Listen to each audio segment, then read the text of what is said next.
एक छोटे शहर के नामी स्कूल में नैना मैडम गणित पढ़ाती थी।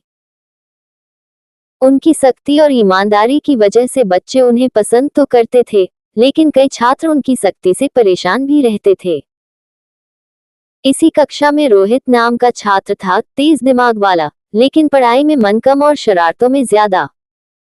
वह हमेशा पकड़ा जाता और डांट खाता। एक दिन उसने तय किया कि वह मैडम से बदला लेगा। रोहित ने चालाकी से मोबाइल से कुछ तस्वीरें एडिट की और उन्हें ऐसा दिखा दिया जैसे मैडम किसी गलत काम में शामिल हो। उसने ये तस्वीरें अपने दोस्तों को दिखाकर कहा, देखो, अगर मैंने चाहा तो नैना मैडम की नौकरी पल भर में चली जाएगी। धीरे धीरे ये अफवाह स्कूल में फैलने लगी। मैडम परेशान हो गई, क्योंकि उनका चरित्र दांव पर लग गया था। लेकिन नैना मैडम हिम्मत हारने वाली नहीं थी। उन्होंने चुपचाप रोहित की हरकतों पर नजर रखनी शुरू की। एक दिन जब रोहित अपने लैपटॉप पर नकली तस्वीरें एडिट कर रहा था, मैडम ने स्कूल के प्रिंसिपल और 2 शिक्षकों को साथ बुलाकर उसे रंगे हाथ पकड़ लिया। जब रोहित रंगे हाथ पकड़ा गया तो स्कूल में हड़कंप मच गया। प्रिंसिपल ने तुरंत स्कूल मैनेजमेंट और रोहित के माता-पिता को बुलाया। रोहित के पिता, एक सरकारी अफसर, बेटे की करतूत सुनकर गुस्से से लाल हो गए। लेकिन साथ ही उन्होंने सोचा कि मामला दबाना ही बेहतर है, ताकि इज्जत पर आंच न आए। उन्होंने प्रिंसिपल से कहा, देखिए, बच्चा है, गलती हो गई, आप पुलिस में मत जाइए। हम माफी मांगते हैं। लेकिन नैना मैडम ने दृढ़ स्वर में कहा, नहीं सर, ये सिर्फ मेरी इज्जत की बात नहीं है। अगर आज इसे छोड़ दिया गया तो कल ये किसी और लड़की या महिला के साथ भी यही करेगा। मामला पुलिस तक पहुंचा। Police investigation. साइबर सेल ने रोहित का लैपटॉप और मोबाइल जब्त किया। जांच में पता चला कि उसने फोटोशॉप और आई एडिटिंग टूल्स से नकली तस्वीरें बनाई थी। उसके चैट्स में सबूत मिले कि वह दोस्तों के सामने डींगे मार रहा था। देखो, मैंने मैडम की पोल खोल दी है।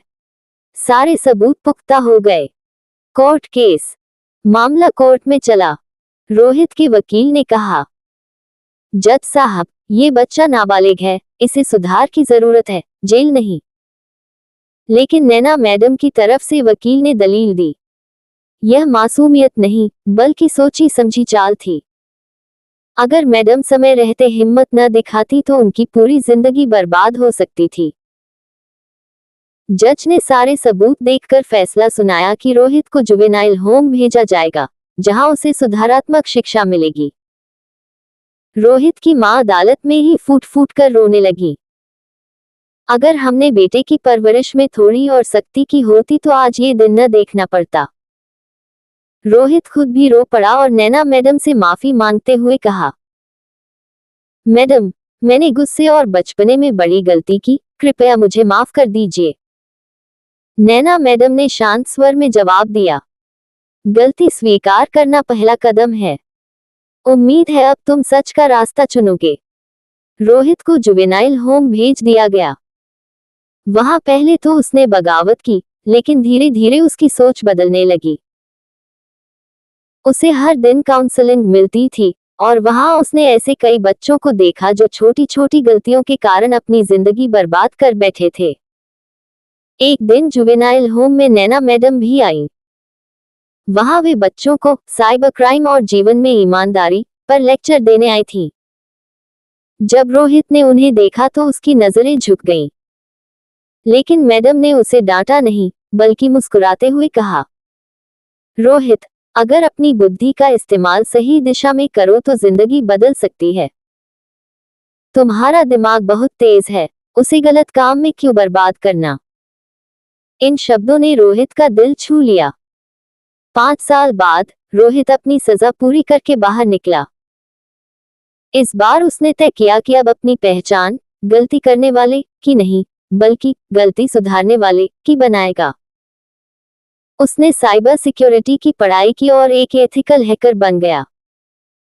अब वह पुलिस की मदद करके असली अपराधियों को पकड़वाने लगा। एक दिन पुलिस की एक वर्कशॉप में वह गेस्ट स्पीकर के रूप में बुलाया गया।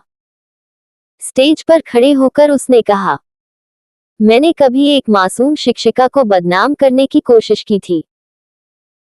अगर उन्होंने मुझे सजा दिलाने की हिम्मत न दिखाई होती तो शायद मैं आज भी गलत रास्ते पर होता। मेरी जिंदगी का असली मोड़ वही थे। फिर उसने नैना मैडम की ओर इशारा किया, जो सामने बैठी थी। पूरे हॉल में तालियां गूंज उठी। नैना मैडम की आंखों में गर्व के आंसू थे।